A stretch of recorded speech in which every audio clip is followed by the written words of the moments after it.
welcome to the Post-Viral Podcast. Woo-hoo. Yay! This is a podcast all about recovery based on our experiences recovering from chronic fatigue syndrome, or ME, myalgic encephalomyelitis, blah. You nailed it.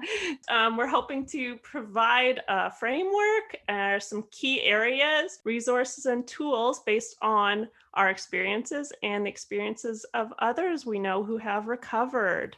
Absolutely. Hi, everybody. Our hope for this podcast is to go on a journey of recovery together, because Lindsay and myself, we're still recovering from chronic fatigue syndrome, and to help you take control of your health through some of the things that we're going to be discussing. We also hope that through this podcast community, you feel less alone, because we know what a isolating and confusing illness this can be. And hopefully you won't need to suffer quite as long because of some of the things we're going to be talking about. I know Lindsay and I, we wish that we had had some of this information a little bit earlier in our own recovery journey. Truly. And not only that, but like sometimes you have to learn a lesson so many times before you're able to really incorporate it into your life. Oh, yeah. So you'll get to hear a lot of our own personal experiences with that. So yeah, I'm Lindsay Vine. I'm coming at you from Vancouver, Canada, 34. And I've had CFS for about 5.5 years now. I'm also dealing with some issues from like post-concussion syndrome from a car accident 3 years ago. So suffice it to say, it's been quite a few years for me. And so, yeah, I'm Stuart, Bryan. I am a Brit, as you can probably tell. So yeah, we're coming at you from across the Atlantic. I'm 29. And yeah, I've had CFS now for about 2 years. But yeah, it's so funny how we met though, hey? We both did the CFS Health Program, which is an online program out of Australia. Essentially, there's a Facebook group online where you get to do messaging back and forth in like a community of people all working on recovery together, which is really nice. So me and Stu ended up in that program. He was smart to do it a lot sooner than I did. It took a long time. Yeah, well, I saw he was on there messaging and had really insightful things to say, and of course, like the most beautiful blue eyes in the world. So I couldn't help myself. And it was actually somebody else in the group who had got me on the Facebook like voice messaging back and forth instead of like texting, and that's really a lot easier for my brain, at least, because it's just so much easier than typing it all out, isn't it? It's so much easier because then you can respond whenever you have like the energy, and you can listen when you have the energy. And yeah, it makes a huge difference. It was so funny. Actually, the other day, Stu, I sent a few, like, I think I said like 6 of them. They always like cut you off at a minute to my friend Scotty. And she was like, thanks for the audio book. And I was like, you have no idea how much we do this. Yeah. And this was, that was a time last winter where the UK and most of the world, to be honest, was in another lockdown with the coronavirus pandemic. And weather was awful. My health was particularly bad, actually, at the time. And so, yeah, those voice notes and our friendship, it really meant a lot to me, and something that I look forward to each day. Yeah, truly. I was like, that was possibly, I would say, the lowest point of my whole illness. Really? I had just gone through like yet another insane crash where I had to start steps-wise back at zero, and I was alone on this island in the middle of nowhere. I'll talk about more of that, me isolating myself in future episodes. But it was just, yeah, truly the lowest of the low. And finding these friendships within the CFS Health group was huge for me. And yeah, since then, that was 9 months ago, Stu and I have, well, I personally wake up every morning to like, about 15 minutes worth of messages from him every morning. And I look forward to it every morning, and it makes my day so much better because I live by myself, and it's just huge, like, not to feel as alone. But here we are 9 months later having a podcast baby. Exactly. Yeah. Who would have thought? Even though this is literally the first time we're talking back and forth. Yeah. we Yeah. This is great. Yeah. The first time we are speaking live. Obviously, haven't met each other physically before, but also, yeah, the first time. So who knows what's going to happen?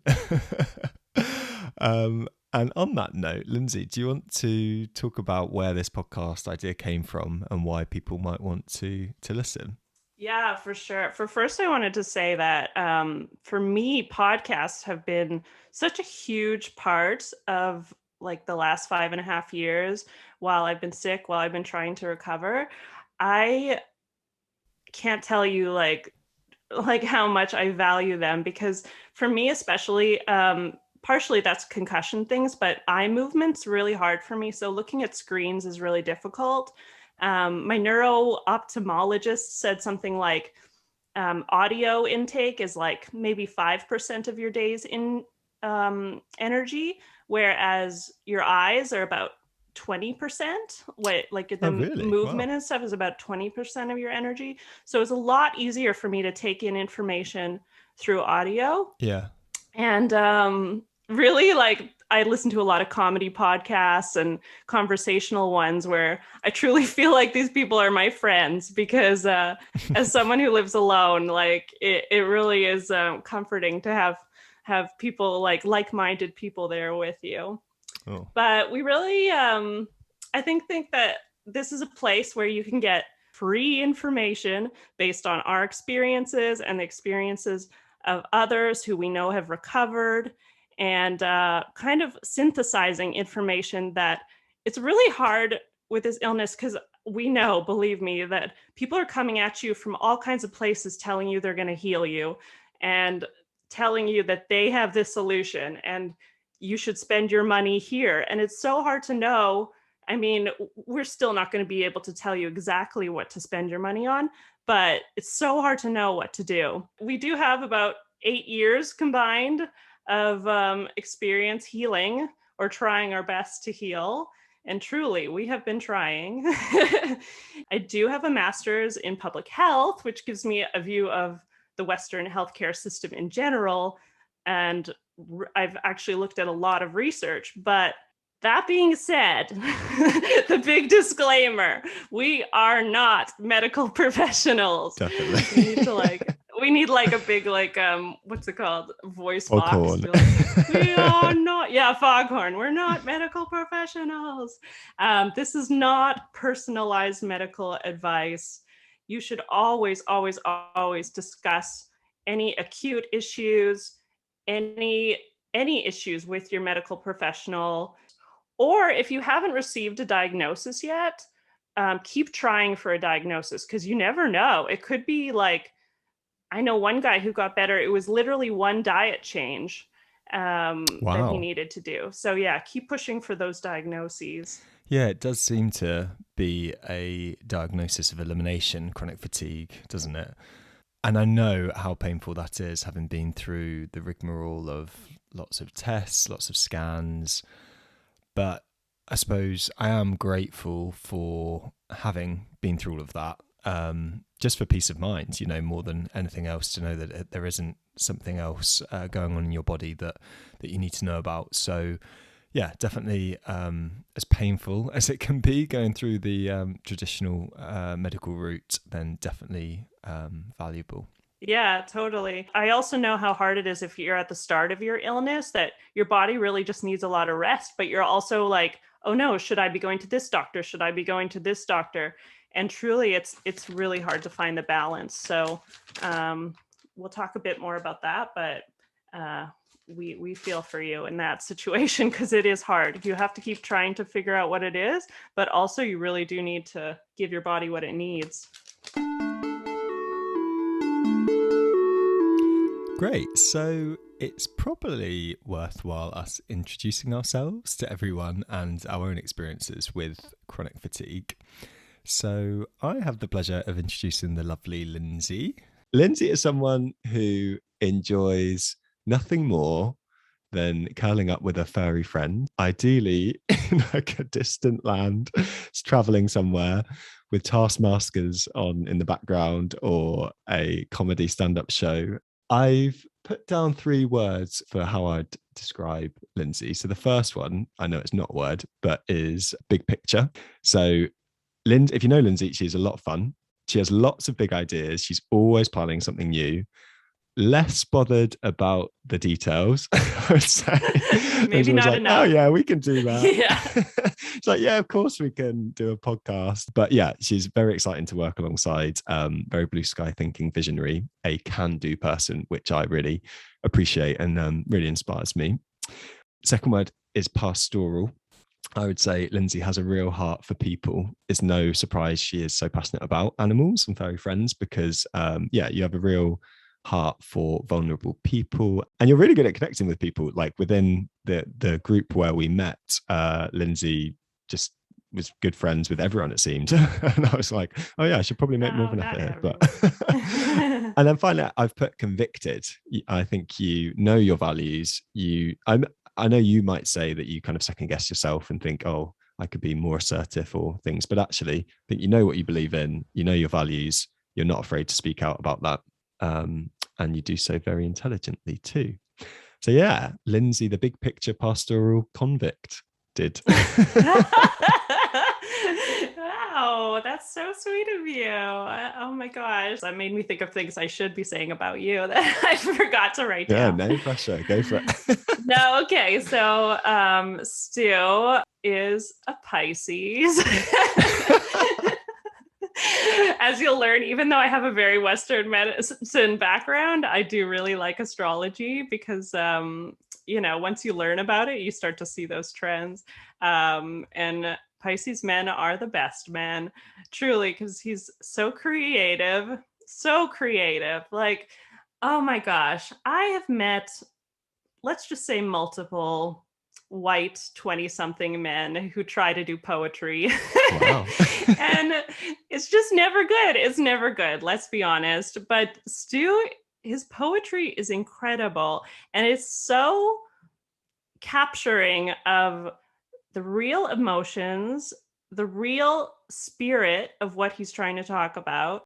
I truly couldn't tell you what his job is. Something to do with a bank. Something to do with a bank and like making the experience better for customers or something like that. Yeah, that's better than I'd describe it. But just incredible uses of his creativity, people skills, ability to build on what people need and understand what people need. He's also very funny, and I don't think he realizes how funny he is. Sometimes I'm here like just cracking up at the most little mundane things he says in the conversations, like, oh, a squirrel. They're just like little words, and the way they pop into our conversations make me laugh so much. But mostly he's just the most caring and considerate soul. One of the most caring, considerate souls I've ever met, truly. The gifts he gives to his family and his friends, I mean, they just show how much he's really thinking about what that person would want and what that person would care about. And I'm just so grateful that he's my friend. And I hope you all get to experience what I do. He's such a great listener. Yeah, I'll stop with that. Oh, wow. That is so kind of you. It's good for us, right?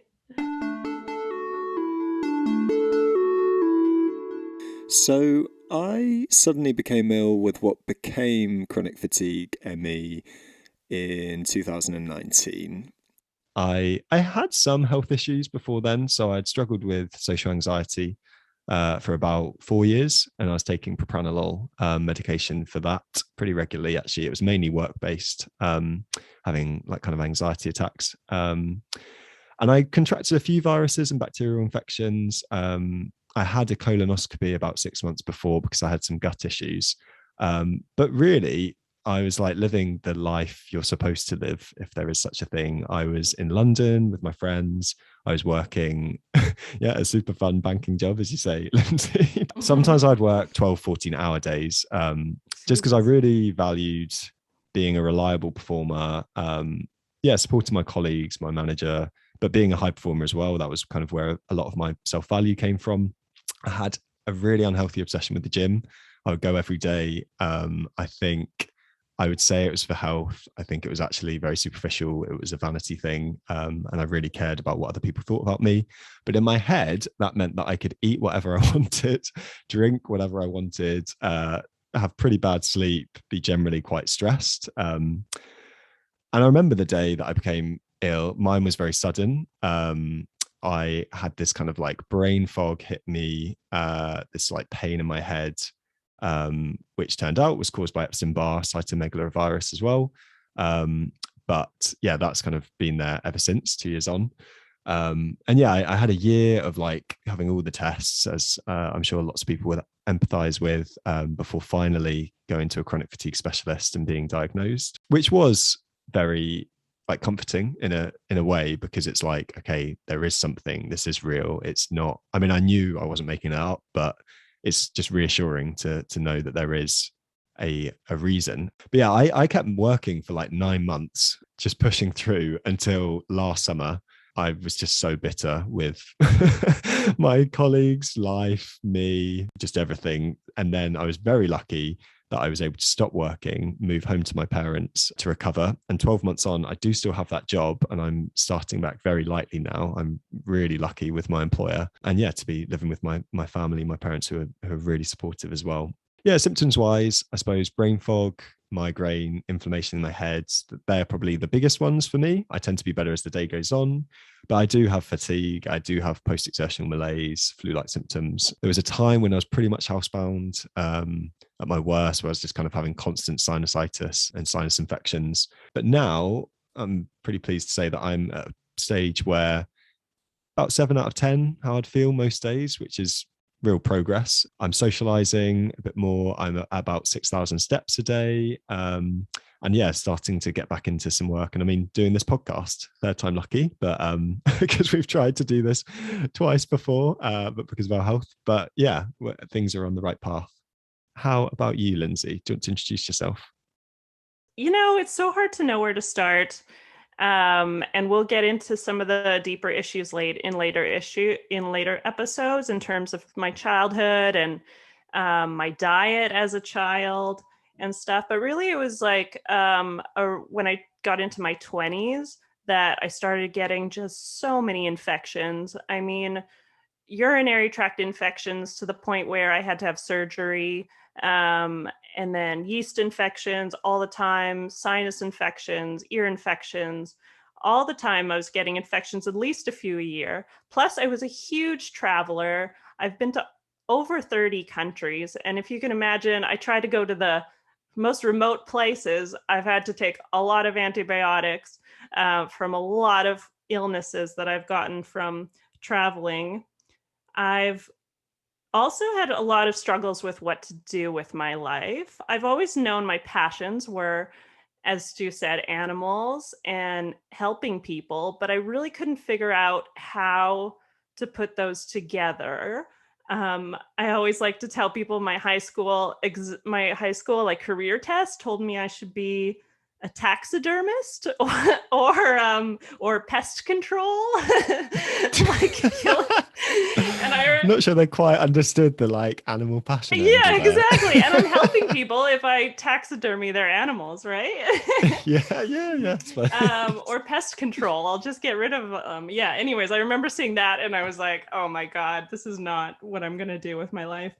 So then I ended up in my master's degree in public health, where a lot of people who take that master's are pre-med school. And I just didn't feel like I fit in at all. Like these people were so science minded. And I just convinced myself that I was dumb. I just felt so much lesser than everybody. And I stressed myself out like crazy. Only after I got sick did I realize I was having anxiety attacks where I'd wake up in the middle of the night, having an anxiety attack, out of breath. I couldn't breathe. I couldn't sleep. At that point, I handed in my draft for my thesis, and my supervisor said, it's not good enough. I'm not sure you're going to be done in time. And it was kind of like a piece of my world just completely collapsed. Like somebody had seen through this imposter veil that I had so well maintained. Somebody saw that I'm actually dumb, which isn't true, but I had a total breakdown when she said that. And also the thought that I'd have to tell my friends I wasn't done in time and then they would know. Wow. And so those Yeah, no. last few months were just like, I did get it done, but it was insane amounts of stress. The next morning, I woke up with strep throat. I had had strep throat about 2 or 3 times during my master's. And I woke up with strep throat, of course, took the antibiotics. They didn't work. So I took more antibiotics 10 days later.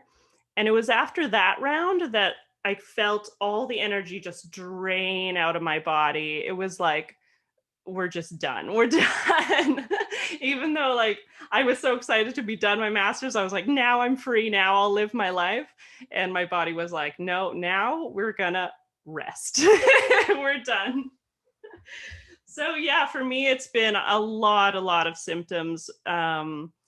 Really, you named the CFS symptoms, and I've had it. A lot of sensitivity to light and noise, the headaches, the ringing in the ears. Oh my God, I forgot a really big part of it too. My entire master's, at the very start of my master's, I was in a car accident where I got whiplash. So my entire master's, I was also in extreme like chronic pain in my neck. So Wow. I also had a lot more pain after I got sick. And then, the heart palpitations, the brain fog, of course. God, I can't even remember them all. Obviously, the fatigue. Oh, lots of muscle pain. Yeah. And so was the concussion and that set of symptoms. I know when you describe it to me, you kind of see that as quite separate from your chronic fatigue symptoms. Mm-hmm. Was that brought about from that car crash before you had CFS? No, so that's a different car crash. So I had Okay. that. Oh, Yeah, Lindsay. I had that car crash at the start of my master's, and then I got CFS at the end of my master's. And then 2 years later, I was so sick. I was going to my friend's wedding on this little island, and my mom and her partner were in the front of the car, and we got hit from behind as we were turning. So the car span, and I flew out the window about 15 meters. The only reason I'm alive is because I was lucky enough to land on the grass instead of hitting a tree or hitting the road. Wow. Yeah, that's how I got the concussion. I also got a fracture in my neck and my spine. But yeah, that was 3 years ago now. And most of my symptoms at this point, I mean, I still have chronic fatigue symptoms. I've worked up to like almost 10,000 steps, but regularly maybe 6 or 7. Also, Stu and I actually are at a pretty similar level. But my really bad symptoms are concussion wise, because if I look at screens, like even the computer for too long, or if my eyes move too fast, like if I tried to drive or in a bus, if I kept my eyes open, it's the really fast movements that do something to my brain where I have these scary symptoms, like my thoughts go like, it's really hard to explain. And these crazy headaches and vertigo and dizziness. Wow. Wow. When you hear it all together, I think your resilience, Lindsay, to come through that is just so inspiring. Because I know as well, there have been times where you felt like you've recovered from chronic fatigue or you're almost there and then you've had setbacks. Yeah. Do you want to talk about that a little bit? Yeah, for sure. It's been quite a journey for me. I definitely, the first year I was sick, I started to get better after about 3 months, thanks to a really good doctor who actually said, I don't think you have CFS. I think you'll just slowly get better. And that's one of the interesting things about getting diagnosis, the strange thing that sometimes it's worse to know, because when you just think you're going to get better, your brain will help you get better.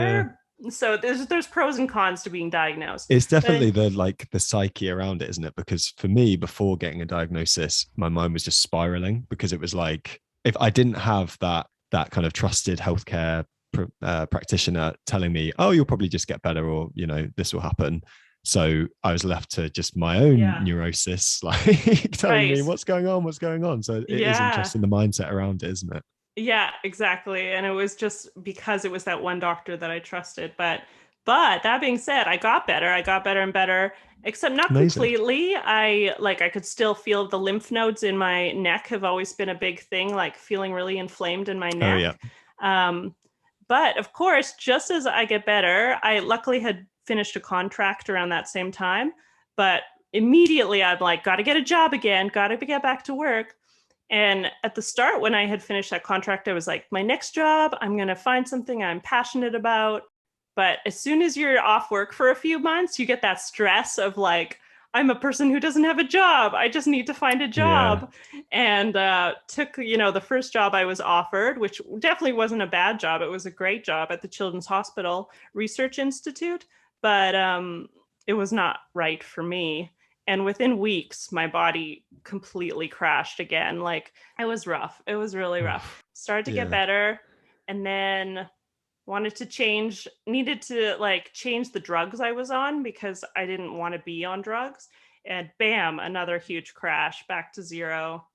And then that happened, I would say, just about three more times since I've been sick, that I've had to start from 0 steps as my baseline again. Literally like peeing in a Tupperware beside my bed.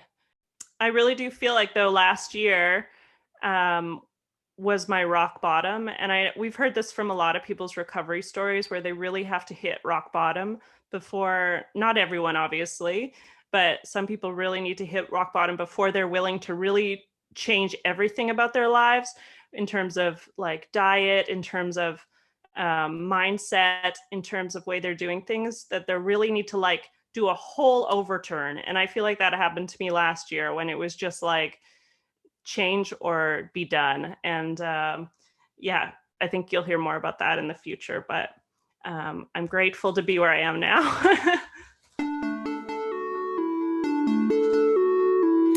It's interesting as well where you were saying around your career, your vocation. The kind of work you were doing was like interesting and it was kind of hitting your passions, but not necessarily what you felt you were kind of called to do or was like your ultimate ambition. And I think for me, I had always, before getting ill, I'd always in my head been like, right, I'm going to take a career break. I'm going to work out what it is I'm doing. What I'm doing at the moment is fun, but like, I don't know if this is what I want to be, doing long term.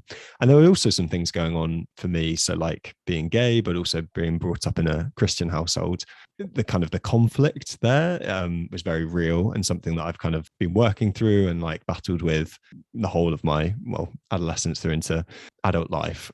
And it was almost like, we'll talk about Gabor Mate and When the Body Says No, but it was almost like because I didn't have the break and I didn't give myself that space and like bring myself out of, and there were lots of other stresses going on as I've described, but my body was like, right, we've given you your chance, you haven't done this, so now this is this is the time, which is yeah, very hard. But I do feel like through this process, as I'm sure a lot of people in this position have done, that like worked through some very real things and in a better mindset, at least, and a better, I suppose, like mental space than prior to getting unwell. Hearing you, Lindsay, talk about how much you were beating yourself up about being in your master's program. I mean, whenever you talk about science, complex science things to me, you have an amazing ability to distill it into something I'll understand. So I don't think anyone would say that you like, I don't know, that science isn't your forte and like. Well, it's the only way I can understand it. So that's me.